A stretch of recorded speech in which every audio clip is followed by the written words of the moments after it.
Are we? Good morning. Who are we featuring this week? Featuring? I'm gonna kill you. Are we really live? Yeah. Great. Good morning, everyone. Welcome to November. It's Friday, November 5th. Thank you for waking up in Provincetown with us. We've got a great show for you today. Yeah. This is the first off-season show, right? Why is it so bright in here? The sun is like perfectly coming We were trying to fix. over our shoulder. Did you fix it? No. Would it help if we sat like this for the whole hour? Do we look like angels? You can see all your ear hair. No. Oh! Are we really on? Yes. The show is happening right now. Great. Good morning, everybody. I mean, I have to confess something. I've been sick all week.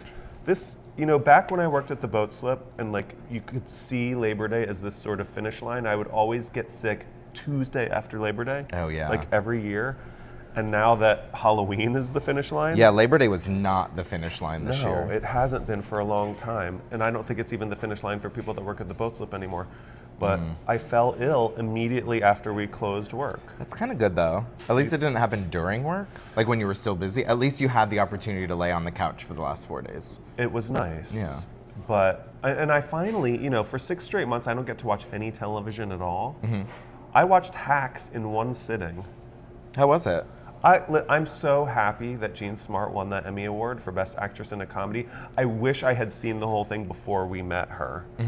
Because I would have gushed even more at her about it. She's so good. She's phenomenal. She's such a lovely, wonderful person, and it's a beautiful performance. The show was, I didn't love the show. I liked it a lot. It's really good. It's not great. She is great. And the other actress that plays opposite her is also Like great. the writer? Yeah. Yeah. Very funny. It's funny that you're watching that because I spent this last week rewatching Sex in the City? No, Watchmen. I haven't seen Watchmen. Starring Jean Smart. Smart. Yeah. So I watched Watchmen when it first came out, and I just rewatched it again. That show, as I was rewatching, I'm like, this show is so good. You really should watch it. It's only one season. Yeah, and as much as I'm bummed that they're not going to do any more of it, I do want more. Not necessarily of that story, but more of that universe. And I do understand why they only did one season, because I think what makes it so special is the show starts. The show begins. You're like, oh, it's this. Like, it starts as like, oh, it's a cop procedural. And then by the end, like if you watch the first episode and then if you were to find out what's happening in the last episode, you'd be like, what? Because I did watch the first episode, but it's very violent. It is very And violent. so Peter can't sit through stuff like that. I enact enough violence on him in real life that he's just can't stand to watch it on screen. That makes sense. Yeah. But it's really, really good. Regina King Domestic is so violence is not funny. I shouldn't have said that. That's true. Regina King is so good in it. Jean Smart is so good in it. Everyone, it's tons of good performances. But I feel like that's why they couldn't do another season, because part of what's so amazing about the show is constantly like leveling up. Yeah. And how do you continue that after that? Also, it's based on comic books, right? I think so. Yeah. You Graphic never novels. saw the movie? I did see the movie. The movie was not that good, right? It was good. It just wasn't. This is a lot smarter. It's a lot of social commentary, and that was a superhero movie. Right. It just doesn't feel quite the same. Have you seen Squid Game? No. So that, I tried to watch that, but also like somebody gets shot in the face at the very beginning, so Peter's like, nope. And Oh, it's very violent. But also it explains why a lot of people were dressed like, it's like I'm finally now on November 5th understanding all of the Halloween costumes from last weekend. Because you're just like completely cut off from pop culture over the summer. I'm seeing all the things that everybody watched all summer. Yeah. So, I always try to do, I always like, I want to do a costume that not everyone else is going to do, and I feel like Squid Game was the one that we knew everyone was going to do for Halloween. I saw a lot of the little girl from the first episode. The little girl? It's like a robot girl. Oh, that. Yeah, a lot of people dressed wasn't as that. Lizzo that? I think I saw a think clip so. of Lizzo performing. Lizzo was doing the Thriller dance as that. Cute. Or like that's what she was dressed as.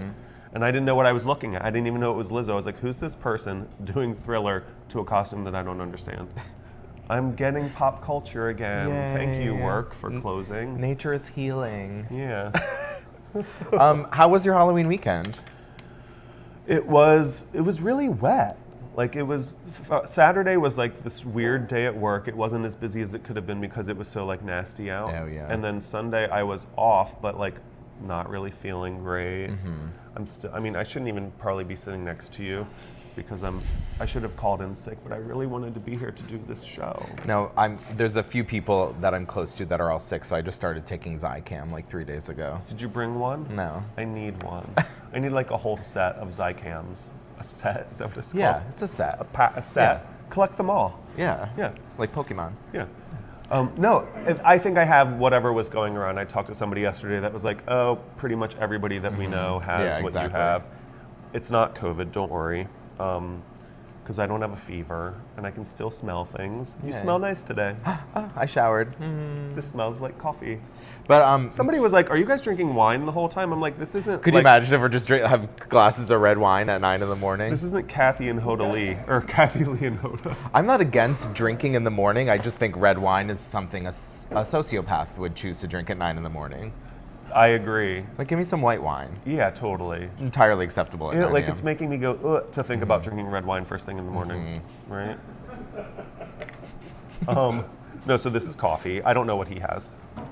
And you'll never know.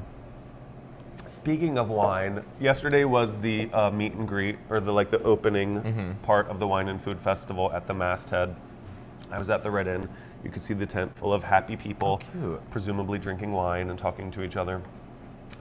Rachel's family is all here. Oh, yay. It's like Becky and her mom. They came for the Wine and Food Festival. Cute. I'm glad. That's really killer. I'm glad. I think Matt King did a really great job putting together what's going to be a really fun weekend, and I'm glad people are coming to town for it, especially in November. Right? Yeah. So there are still tickets left for all of the events. Do you have that little packet?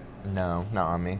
But you can go to Provincetownfoodandwinefestival.com, ptownfoodandwinefestival.com, and check out all the events. Tomorrow is the grand tasting. I'm definitely going to be there. I have tickets to that. I'm going to that. You're going to that too? Cute. Everybody's going to that. At Town Hall. Drink wine is what Mark is There's like 100. pantomiming to us. Big room, drink wine.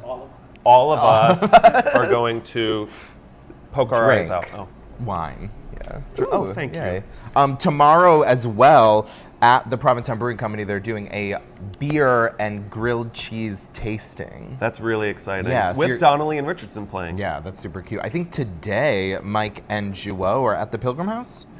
Are they? Oh, it doesn't say which acts at are the where. afternoon tasting at the Pilgrim House. That's fun. I know. The Italian fine wine dinner at Strangers and Saints was the first event to sell out. I'm sure it was, and drag brunch also sold out. Because this is what was funny. Becky, Rachel's sister, was like, I was the one tasked with buying the tickets to drag brunch, and I thought I did, and I didn't, and then I went back and it was sold out. Oh, Doesn't no. that suck? Yeah. I think they're watching this right now too. Sorry, Becky. No, they're gonna get to go. Yeah. Because they told Matt, he was like, "Oh, I'll make it work." VIP. That Matt King. Thank you, Matt King. But also, Fred Latasa is going to be on our show later on in the second half to talk about their event. He's also been the president of the PBG for the last 4 years.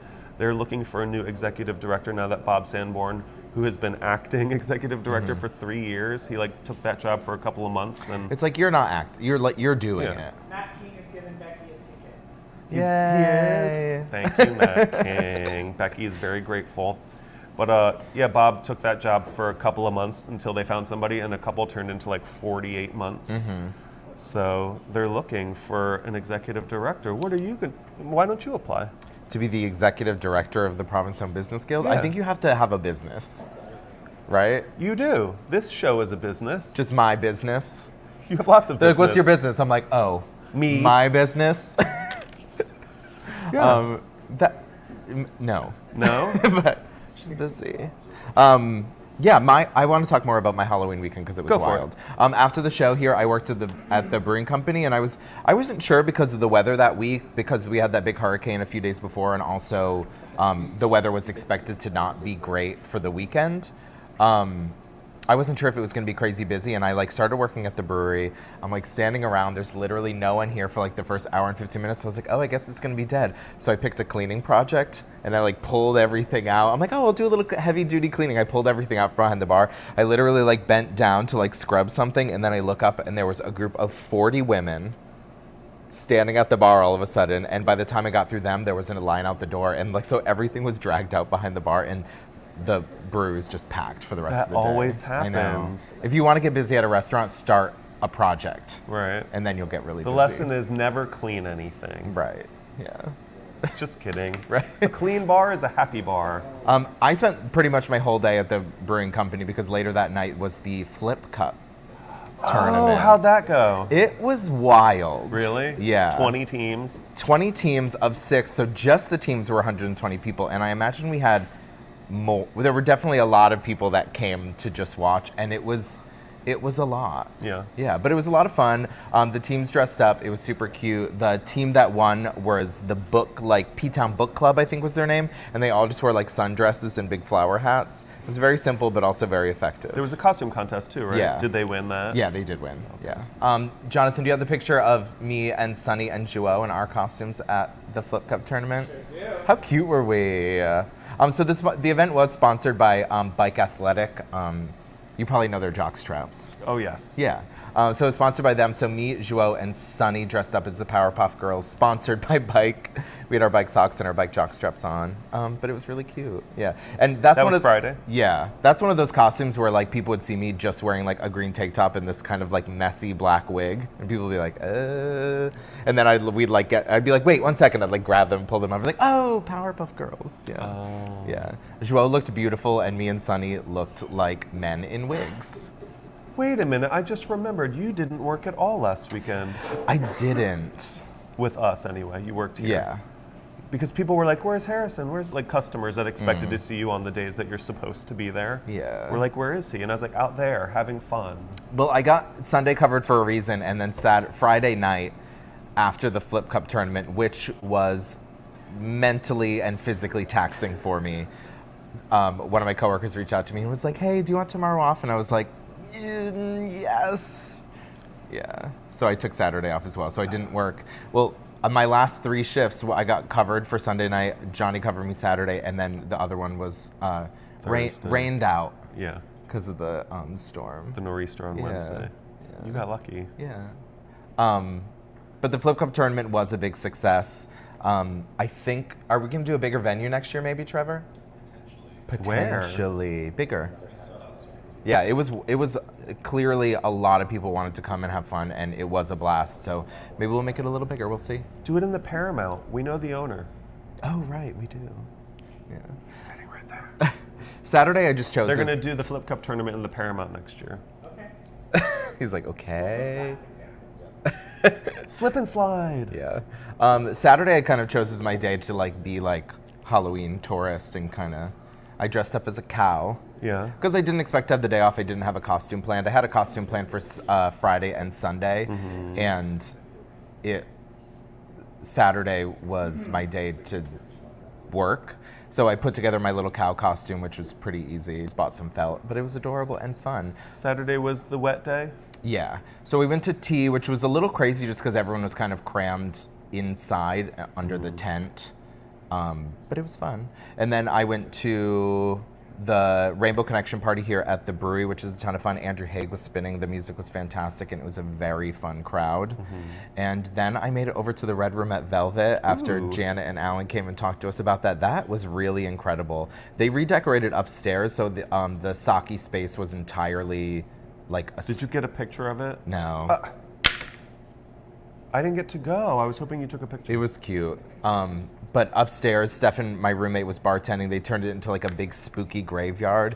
Yeah. I left before the costume contest, so I don't know who won, but I did see some really incredible costumes walking around. That was the $1,000 first prize, right? And a $500 second prize. That's wild. I know. Trevor, do you know who won? Trevor was upset because he tried to enter and they were like, not good enough. Really? Who were the judges?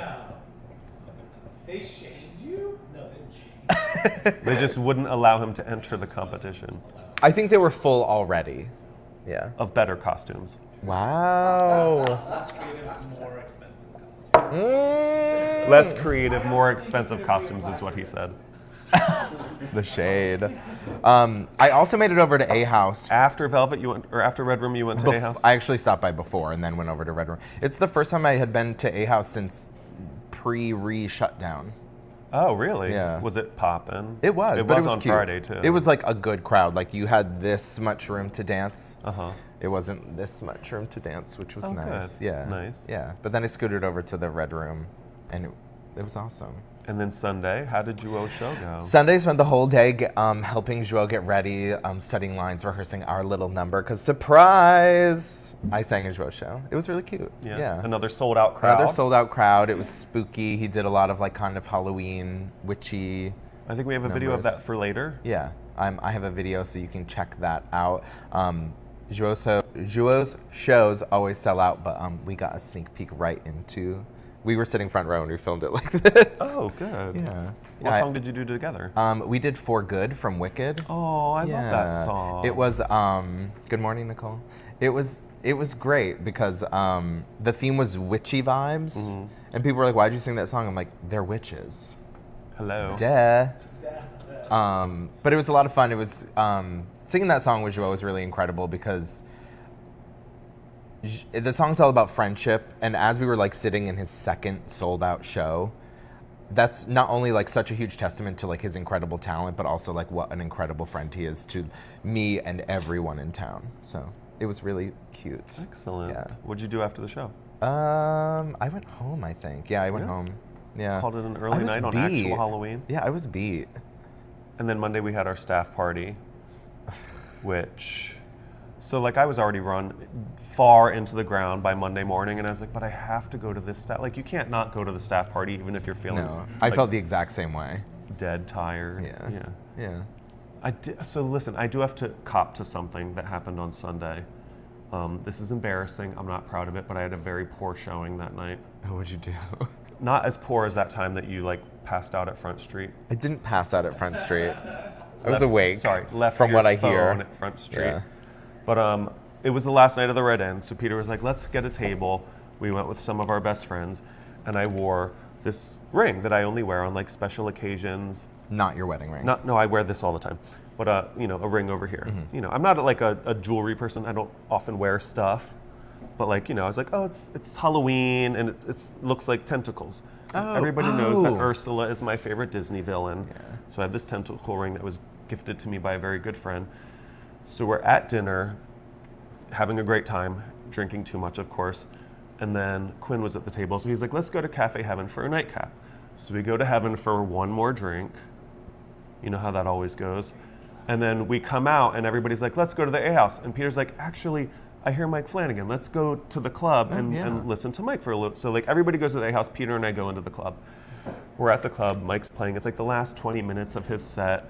And then we see our friend Gabby, who's like, oh my God, you just got married. I'm buying your wine. And we're like, oh, that's so sweet. So we go over to talk to her. I'm like, oh, Gabby, thank you. That's so kind of you. Then we get home, and I go to bed. So, I'm feeling like I went home early and like I did, a good thing for myself. And then I wake up, and the ring isn't on my hand. And it's also not where I always put it when I take it off. Like, do you take things off and put them in the same place every time? I do. I'm actually pretty good about that so that I don't misplace things. My roommates always make fun of me because anytime I'm about to leave the house, it's literally me like walking around looking for my glasses, my keys, because I walk through the door, I'm literally like, I'll just throw things. Everything has its place. I always put my keys in the same place. I always put my ring in the same place. And so I'm like, where is it? So I start to retrace my steps. And because it's kind of a distinctive ring, people always comment on it. Like, I asked Clay and Barry, I was like, do you remember seeing this ring on my finger at dinner? And they're like, don't ask me, I was drunk. And I was like, okay.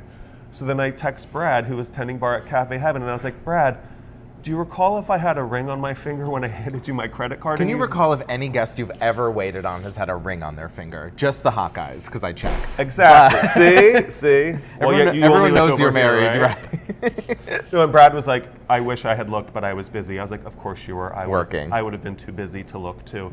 And then I texted Gabby, and I was like, Gabby, do you recall if I had like a tentacle ring on my right index finger at the club? And she goes, I think you did. Oh. And I was like, see, I'm like, because people notice it. And I was like, that means it's got to be in my house somewhere.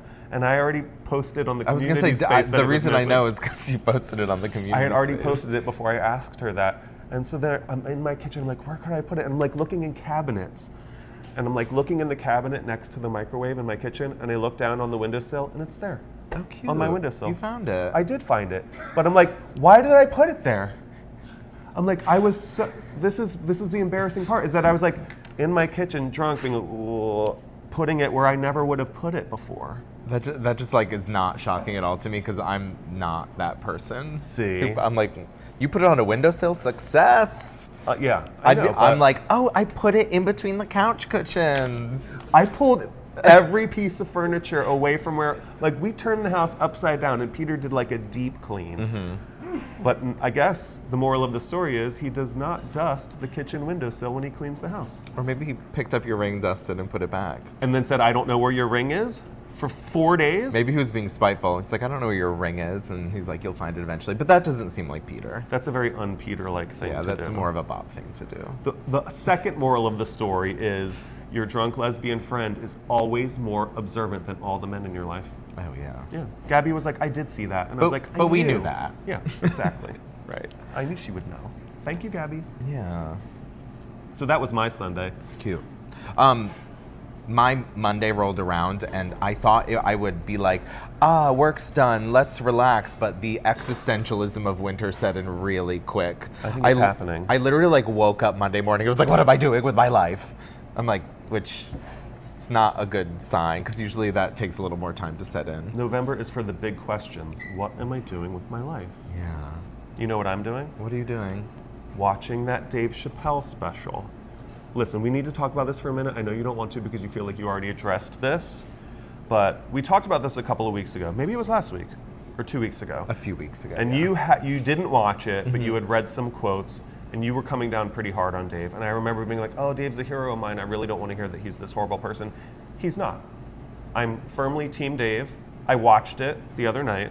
It's really good. It's very funny. It is definitely not anti-woman or anti-trans or any of the... It doesn't advocate, like, I think something that somebody said was like, it advocates for violence against women. It does not. It advocates for violence against assholes. And I'm all for that. Cute. I think you should watch it. Maybe. Really? Yeah, maybe. Before the camera was rolling, he said he would not watch it. I mean, I would not, because the last one I didn't enjoy and I turned it off halfway through because I thought, I mean, it's one thing as a comedian to kind of push buttons and bring up topics that are going to be a little more taboo to get conversations started about certain things, but I feel like if I were to kind of sit down and be like, what are the topics I want to broach as I'm on a world stage, which is Netflix, where with millions upon millions of people, maybe billions, I imagine there's probably a billion Netflix users, like what are the topics I want to bring up? I think like starting a conversation about one of the most oppressed groups in our country that could anyway be skewed in a negative fashion, like I might be adding to that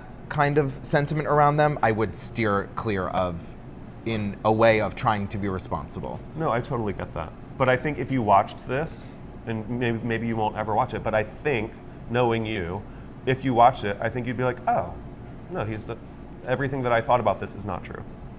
I do think that. Yeah. But like I was, not that I was offended, because who gives a fuck if I'm offended, but I thought his last one was in poor taste, and this one got more backlash. Some of the last one bothered me too, but also Yeah. like, I don't agree with everything he says. I agree with his right to say it, and if you're gonna say it, then make it funny, and he 99% of the time makes it funny.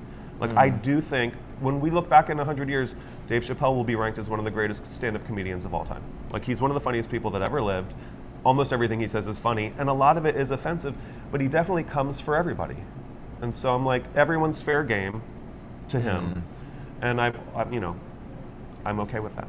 Yeah, but trans people in America, and especially trans people of color, trans women of color, live a life in which they are in constant danger. He knows that, and he addresses that. Watch it. Okay, maybe. Good. Yeah. Good. I'm glad we talked about that. Me too. Because also there's this whole thing of like, there are people who, if you're gay and somebody doesn't like you, it's easy to be like, well, you're homophobic. But like, just because you're gay and somebody doesn't like you, that doesn't mean they don't like you because you're gay. You could just suck. You know what I mean? Like, when somebody doesn't like me, I assume that they have shitty taste in people. I don't assume that they don't like gay people. I just think, they they have their reasons for not liking me. Maybe that's one of them, and maybe it's not. Who cares? Totally. No, I agree. I agree with that. A lot of times people like to not take responsibility in their own actions and kind of put all the responsibility over why they're treated poorly on the other person. Exactly. It's like, how is what I'm putting out into the universe resulting in like what's happening to me, you know? I mean, I'm very much that person. Like, if I end a romantic relationship, I always like, how did I contribute to it? Not because I want to blame myself, but because that's the only thing I can change. Right. You know what I mean? Is that other person could have been an entire monster, but I'll still be like, what did I do to contribute to this environment? Because that's the only thing I can change. I can't change who that person is, but I can adjust myself moving forward to maybe not be put in another situation in which I'm surrounded by an awful person. Yeah, you're right. Yeah. I just found a piece of paper that I wrote. It was something a note that I left for myself like a couple months ago when I was having a really bad interaction with a friend of mine. And it was something like, why is this person that I love treating me this way? And then right below it, I like crossed that out. And then I wrote, why am I allowing this behavior in my life? Right. Like, sure, that person's going to act whatever way they want. It's whether or not I'm going to accept that. Yeah. You know? I feel like it's human nature to like try to find a solution, but I feel like often the solution is to walk away. Yeah, and a lot of times people don't want to do that because it doesn't feel like you're putting in the work to create a solution. Right, totally. Yeah. But, you know, you got to take care of yourself. Yeah. I'm so glad we're addressing the big questions in November. Welcome What to am I Wake Up doing in a with Therapy Session in Provincetown. It's important. Yeah, totally. Especially as we ask ourselves the big questions in November. Right? Mental health. Now that we have all the time in the world, like my emails got so much more detailed. Yeah. Like I was writing to a friend of mine that I haven't heard from in 6 months, and it was like, brrr. I was like, oh. Well, I feel like for me, that's why the winter becomes hard, is because over the summer, I'm so busy and I'm being so productive because I'm working, I'm making money, I'm doing shows, I'm doing this, I'm doing trivia. Like, I'm being productive, I'm making money, my life's great, I'm on the beach when I'm not busy. It's great. Right. And then November rolls around, the work cuts back a lot. I still have my little projects, but then all there is time to sit back and be like, oh, there's other problems that I've been ignoring. Yes. Not problems, but you know what I mean. Yeah, like my pile of mail that Yeah. I finally hit it. Great. After I watched 10 episodes of Hacks in a row, I hit the pile of mail. There was money in it. Yay. Like, you know those little white envelopes we get at work? Like Peter had thrown yeah. a couple on my side of the desk, and like then I just got, like, I worked put in. mail on top of it. That's So a I was nice like, surprise. Yay! I found $200. Yeah. This past week, there were elections all across the country. And as much as there were some things that didn't go, I'm going to say our way, because I think a lot of people who watch the show are like-minded, there were a lot of successes. Michelle Wu won mayor in Boston, which is really exciting. Woohoo! Okay. But before this election, there were 997 out-elected officials in the country, and after this election, we will have, for the first time ever, over 1,000 out-elected officials in the United States, which is super exciting. I think, not that they're entirely to thank, but the Victory Fund is a huge part in getting more people who are out into office, supporting them. So congratulations to them, and also congratulations to everyone who won their elections, but especially members of our community. They're the first non-binary person was elected in the state of Massachusetts for Worcester City Council, so that's exciting. Awesome. Yeah, it's just not that that's important, but it is a success. You know what I mean? Totally. I think it's important. No matter who you are, the person who's best for the job should always win, but it is great when it's someone who has unique experiences so they can use that to progress forward. Absolutely. Yeah. No, that's great news. Yeah. I love hearing good news because all the headlines were bad. Like doom Yeah, and well, the gloom. biggest one was the race in Virginia, which did not go our way and did not go on our way in a very big way. Yeah. Yeah. I don't even know. He just lost by a lot, which is Oh. unfortunate. I feel like a lot of people were looking to that race as kind of a litmus test of how people are feeling about the Biden presidency in general. Right. You know what I Today's mean? episode of the Hopcast is all about Oh, cute. the election. Really? Oh, great. Yeah, tune into the Hopcast. Do you know who the guest is on it? Her name's Beth Toohey. She's just an analyst that works with CNN and MSNBC. Oh, cool. Yeah. So check out the Hobcast. They're going to be talking about it all, the whole episode today. Yeah. That we can learn. Oh, I love learning. Yeah. Another thing that happened, which was, I don't want to say exciting, but interesting, is Cal Penn, the actor. Harold and Kumar. Yeah, he's notably from Harold and Kumar. He also kind of stepped back away from his acting career to join the Obama administration as like a public outreach person. He came out this past week. He not only came out, but he announced his engagement to his partner of 11 years. So that's really exciting. Aw.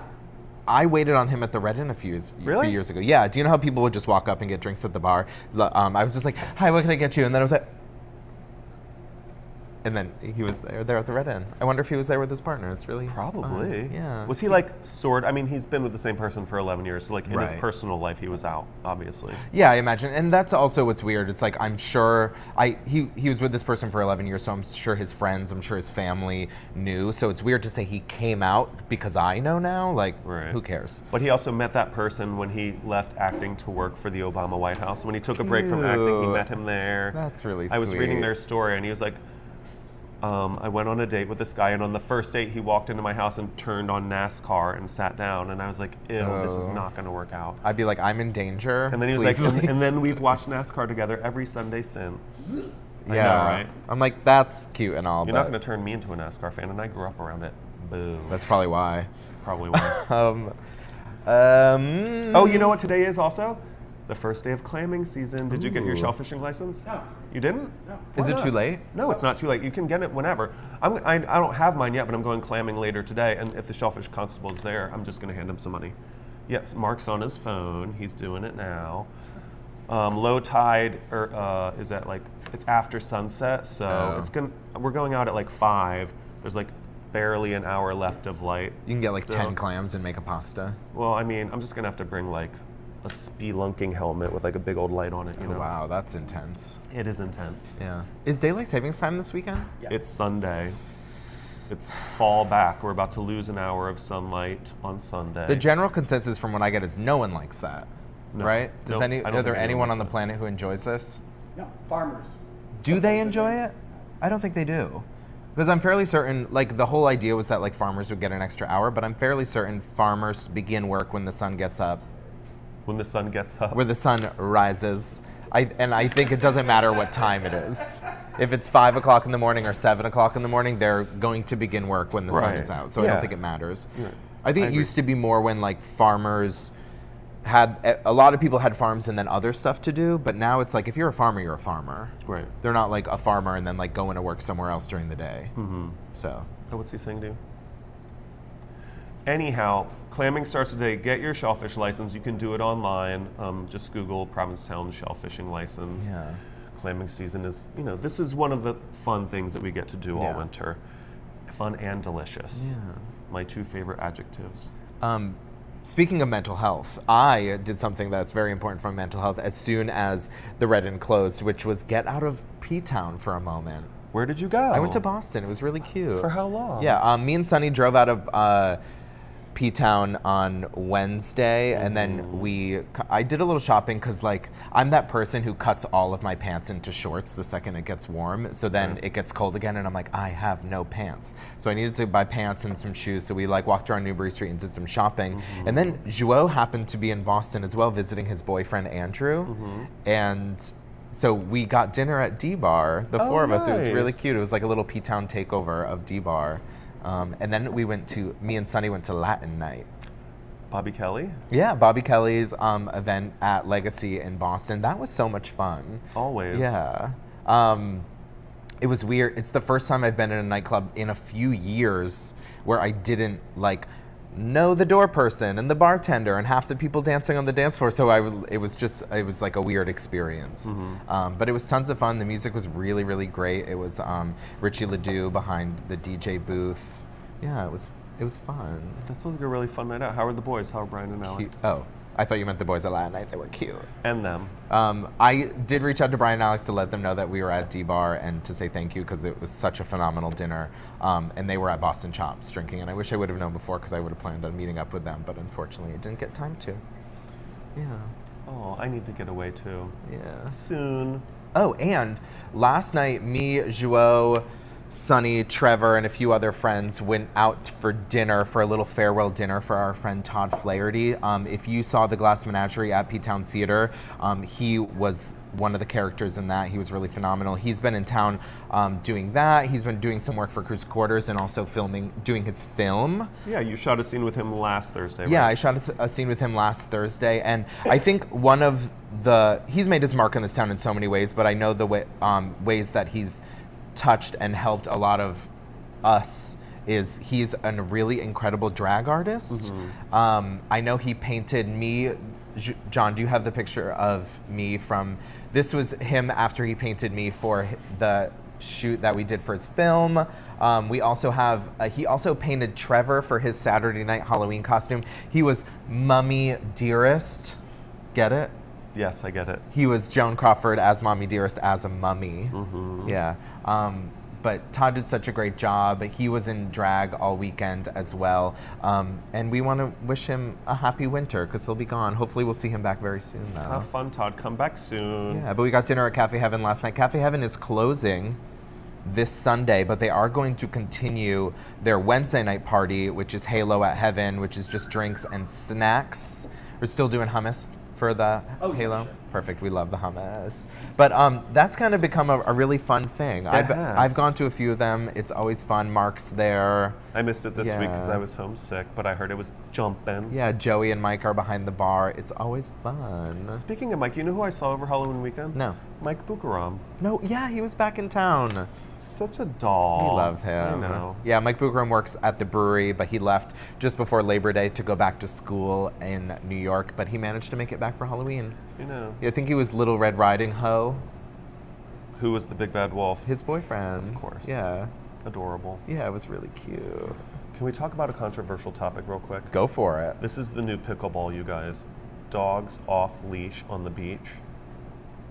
You're obviously pro dog off leash because you dog sit a lot, right? You have a dog now, right? I do have a dog now. It's not my dog, it's my roommate's. But what's the ish? The ish is that there are people, you're only supposed to have your dog off leash on the beach at certain times of the year and certain hours of the day. Oh. So like during the summer, from like 9 to 5, you cannot have your dog off leash on the beach. Right. After Halloween, I think you can, as long as you can see the dog and the dog responds to voice commands. So somebody was complaining the other day that they were trying to read a book on the beach and there were 6 dogs off leash. This is like the little West End beach near the West End parking lot. And the person just was like, you know, these people are illegally playing with their dogs off leash on the beach. And I don't know if there's anybody enforcing it in the first I don't place. think so. But it's very, like, it was one of those Facebook posts where the comments were like, it just was very hyperbolic. You know, like the person who was complaining was making it sound like the worst thing that had ever happened to them, kind of. And so all the dog lovers, and there are many, Provincetown is renowned as one of the dog friendliest places in the world. All the dog lovers are like coming at the person for bitching about something that seemingly on the surface is a small matter. I'm here to take the side of the person that complained about the dogs. Because once, and this is like 14 years ago, back when I was working like 7 days a week, 80 hours, you know, you're in the middle of the summer, you never have a free minute. I went to the beach, I got a sandwich at Relish. Like, you know, when you map out this perfect moment for yourself on a quiet beach, and I get there and I put the towel down and I open the sandwich, and this dog, like from a quarter mile away, I can see it out of the corner of my eye, comes running at me, like right up and starts smelling the sandwich. And I'm like, I'm gonna fucking kill somebody. And then the person comes running up and is like, don't worry, he's friendly. And I was like, well, I'm not. I was like, this is the first free minute I've had in 2 months, and your dog is in my face. Get it out of here, or I'm gonna kick it. And then suddenly I'm the villain. So, if your dog is supposed to be on a leash, keep your dog on a leash. And also, don't kick the dog. Kick the person. Kick the person. Right. I was never really gonna kick the dog. I think I love that you chose the term dog lovers in town, but because I feel like a lot of times when we use words like animal lovers or dog lovers, I feel like it's a little skewed because like part of loving animals and loving dogs is kind of respecting them, respecting the fact that they are like independent beings. You know what I mean? Yeah. Like letting them run wild isn't loving dogs. Right.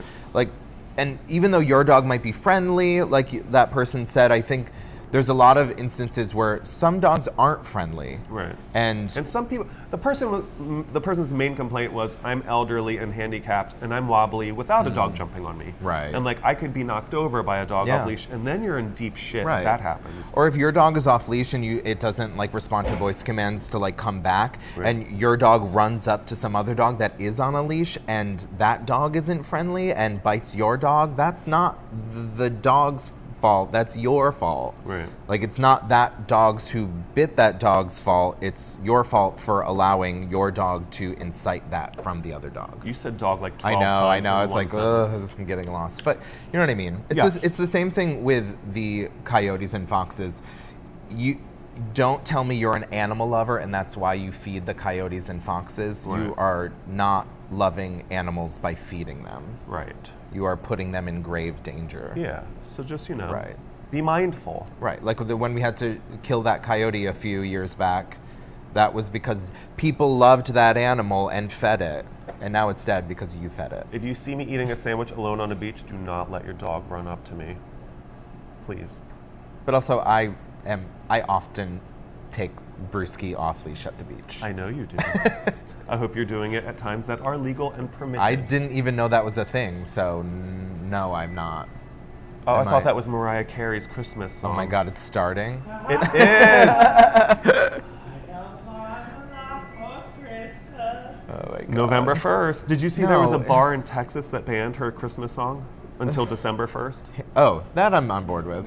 There's a bar in Texas, and the jukebox, there's a note on the jukebox that says, you're not allowed to play her song until December 1st. If you try to play it, we will skip it. Starting December 1st, it's only allowed to be played once per day. No. If you try to play it more, the bartenders put it there. I get putting it off till December 1st, but like once per day is not enough. What's with this war on All I Want for Christmas Is You? Yeah. Is Mariah Carey cancelled? Stop the war on Christmas, you guys. Let's play Joao's video. Okay. Yeah. So this past Sunday night was Joao Santos' second sold-out show, and take a peek. You're going to see exactly why it's sold out and exactly why you're going to want to get tickets to his next one. Opportunities for eternity, and I could belong to the night. Your eyes, I can see in your eyes. You make me wanna die. I'll never be good enough. Make me wanna die. And everything you love, run up and lie. Every time I look inside your eyes, you make me wanna die.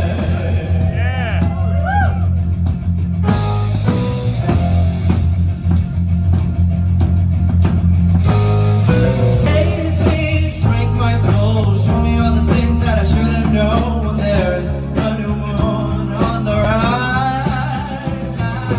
I had everything, opportunities for eternity, and I could belong to the night. Your eyes, I can see in your eyes, everything in your eyes, you make me wanna die. I'll never be good enough. Make me wanna die.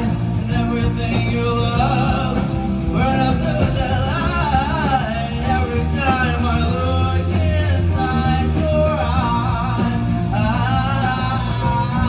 eyes, make me wanna die.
That was awesome. Joe's show was entirely incredible. It was once again an honor to be brought up on stage to sing with Joel.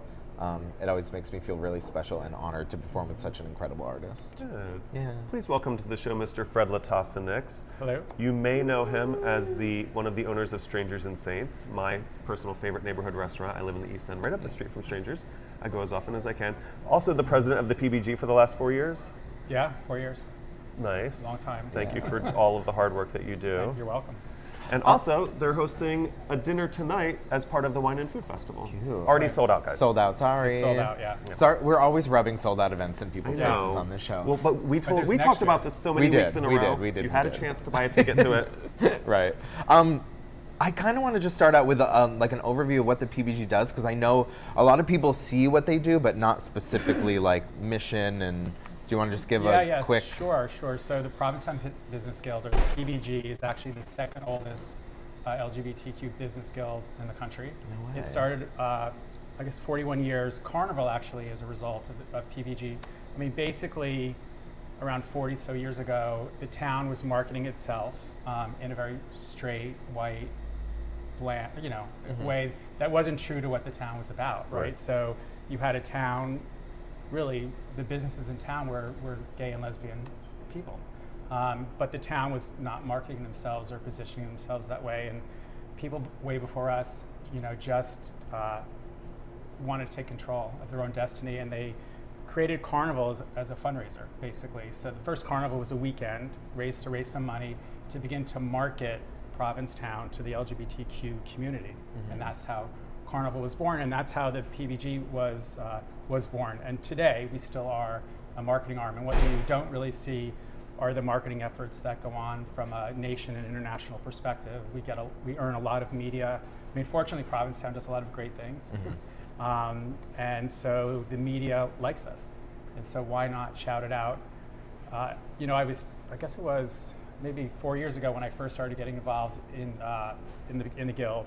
I was in San Francisco at a travel conference, and Seattle and Berlin and Vancouver and Toronto, they all were up on stage talking about their cities, and I thought, we are just so stupid because they're trying to be who we are, and so that's when I decided that we needed to just be louder and really capture who we are, and also embrace that we are a queer community and it could be taken away, and so we have to make sure we preserve it, honor it, and talk about it and publicize it.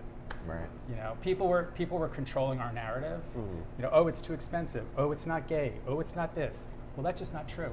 Yeah. I mean, well, maybe it's a little expensive, but you could still come here, right? Yeah. People go to New York. People go to Paris. Yeah. People come to Provincetown. Right. So anyway.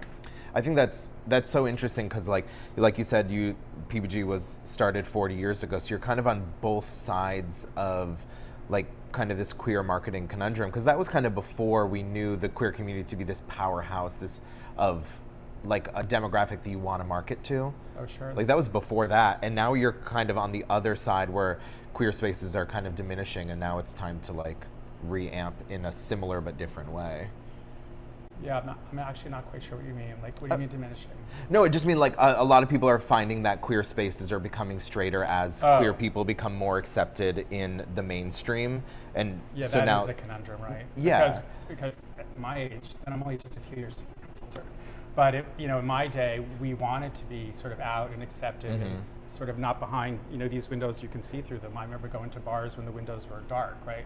And now we're out there, we're part of the sort of everyday life, and people want to be part of it, right? They, and that is a conundrum. yeah, and now we're trying to like kind of preserve that queerness and the queer spaces that we do have. I think that's true. Well, I think part of that preservation is also, I'm a believer we need to sort of look back, because people say, oh, Provincetown is gay Disneyland, Provincetown is so this. Well, it is today. It is right now, but it might not be tomorrow. Unless we celebrate what we've achieved and what we've done, and showcase that history, like we do in other sort of parts of our life, people may forget. It was in the 70s when the police here weren't so friendly to the gay people. Right? People were arrested. Things weren't happening. You didn't cross Johnson Street, and people don't tell those stories, right? Provincetown is what it is today, not because of us, but the people that came before us.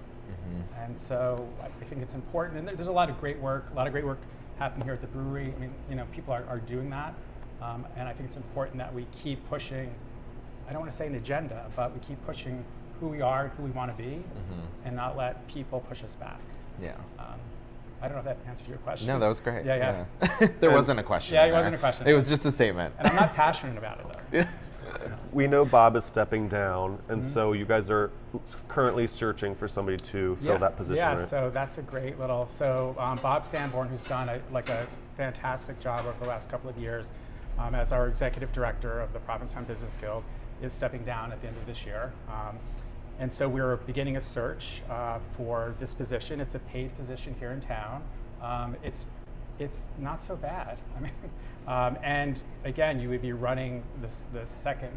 It's a huge organization, and we sit on a national and even international stage with lots of people. And if you're a marketer, if you're someone who's passionate about Provincetown, if you're passionate about queer travel and securing our spaces, use your vernacular, it would be a great opportunity for someone. How can they reach out to you? How could they reach out to me? Are you the one that's going to pick who the next person is? Yes. So I love shoes. My favorite color is black. Please reach out to me. Fred at strangerspt.com or Bob or We can steer everyone. Just everyone. Yeah. And also, I mean, full disclosure, I was friends with Fred before he decided to move to town and open a business. And so I'm always curious what part of someone's brain goes, I'm going to take my happy place and make it turn it into a job. Right. Which is not always such a great strategy, by the way. Seems to be going great. You How long still have you seem been doing happy, the- and your business is incredible. So This was your 5th or 6th season? This was our 6th season. We started coming here 18 years ago. And it's still my happy place, but it's definitely a balance. You have to work at it. Right. As I think we all would agree, it's such a magical place here. I was thinking, I thought you might ask, right? Like, oh, what do you love Provincetown? What do you love? Oh, the beaches, the dunes, blah. And I thought, all I can remember when I reflect back is like driving down Route 6. I was living in New York. I would come up Route 6 and you come over that sort of hill and you'd see the monument and like everything just melted away. And you were like, oh, I'm home. Even if you flew in, there was something about sort of all the troubles and burdens of life that sort of weigh you down seem to go away when you cross when you come onto this little island. And I think for me, the result of that is a spirit then sort of shoots out, right? You get to be who you want to be. You get to sing when you want to sing. You got to do this, and I can't really think of too many places where that happens. So I still try to embrace that. And for me, that's strangers and saints, right? So for me, it was like, oh my God, I can actually open a restaurant. I'm going to do everything that they tell you not to do. I'm going to open a restaurant in a restaurant that failed on the east end of the town where there's no business, and do it as a retirement thing. Well, hello. they're so working crazy. more than ever, I imagine. But it's all balance. I think it's just balance. I think there's certain days that I just have to make sure that the day it's a Fred day, which I would say. Right. So, where we splash in the water, play in the sand, Yeah. and dance all night. Dance all night. And your season is going till the beginning of the year? Yeah. So we are open 5 days a week, closed Tuesdays and Wednesdays. That's my little plug. Straight through to Holly Folly. We're going to close for those 2 weeks in December, and then we'll open up again, I believe, on December 27th. We open up for that holiday week, and then our last day of operation for the season is January 1st. Still room on Thanksgiving and New Year's? Thanksgiving and New Year's, Thanksgiving is open. You can go to strangersandsaints.com and reserve your table. And then New Year's will come online this week. And they're both sit-down dinners, great meals. Is it going to be like Thanksgiving-y food, or? There'll be a Thanksgiving food option, yes. Cute. And a lot of local stuff. And That's killer. And even though the dinner tonight is sold out, you have an event on Sunday night. Yeah, so Sunday, so tonight we have a sort of, a fancy dinner It's really nice. We have this woman coming in who specializes in Italian wines because that's the theme for the Food and Wine Festival. So tonight is sold out, but Sunday I wanted to do something, frankly, that really sort of embraced women in the culinary arts, and Women in Wine is the event. It's Sunday from 12 to 2. Genevieve and Oriana from Local will be our stars, and they're going to take you through some of their favorite wines from Italy. And specifically, the wines are from female wine producers in Italy. And yeah, it'll be fun, casual, some snacks, and there's tickets for that available. It's just an afternoon. It's very casual, 12 to 2. That's going to be awesome. Yeah. Thank you so much for taking some time Oh to my be here. I gosh, know you have a you're busy so weekend. welcome. No, it's okay. I like it. Like being here. Yeah. Thank you. All right. Awesome. Have a good day. Thanks, Fred. Bye. Thanks for keeping it queer and keeping it fun. Yeah. All right. We want to thank our sponsors, Cafe Heaven, The Red Inn, the Adam Howard Metal Workshop at 3 Bradford Street, Be Well Cannabis Dispensary, ProjectValorsailing.org. You got them. I did it! Yeah. Thanks to all of you for watching today, and thanks for waking up in Provincetown. Wherever you are. We'll see you next week. No. Yay!